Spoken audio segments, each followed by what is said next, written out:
வீட்டுல வந்து நம்ம அந்த பூஜை ரூம்ல வந்து நம்ம பார்த்தோம் அப்படின்னா நிறைய பேர் வந்து சில விஷயங்கள், தவறான விஷயங்கள் பண்ணுவாங்க. என்ன அப்படின்னா, உக்கிரமான தெய்வங்களோட படங்களை வந்து வீட்டுல வச்சிருப்பாங்க. அதாவது காளி, வதம் செய்யறமான தெய்வங்கள், அதாவது கீழே வந்து ஒரு அசுரனை படுக்க போட்டு காலில் மிதிச்சுட்டு உக்கிரமா இருப்பான் அம்மன். அந்த மாதிரி அம்மன், அந்த மாதிரி அம்மன்லாம் வந்து படத்தை வந்து வீட்டுல வைக்க கூடாது. ஓகேங்களா?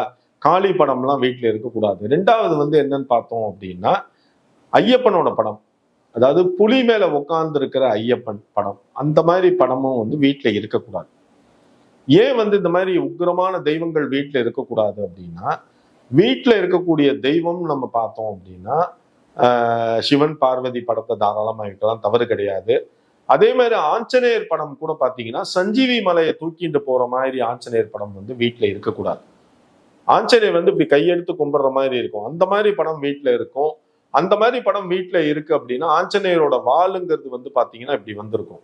அப்ப ஆஞ்சநேயரோட வால் இருக்கு பாத்தீங்களா, அந்த வால்ல வந்து 48 நாள், ஒரு மண்டலம் சொல்லக்கூடிய அந்த 48 நாள் தவறாம ஆஞ்சநேயரோட என்ன சொல்லுவாங்க, ஸ்லோகங்களை சொல்லிட்டு நம்ம வால்ல பொட்டு வச்சுட்டே வந்தோம் அப்படின்னா, அந்த 48வது நாள் நம்ம வந்து அந்த இதோ பூஜையை நிறைவு பண்ணும் போது பாத்தீங்கன்னா நம்மளோட நினைச்ச விஷயங்கள் நல்லபடியா நடக்கும்ங்கிறது நல்ல ஒரு ஐதீகம்.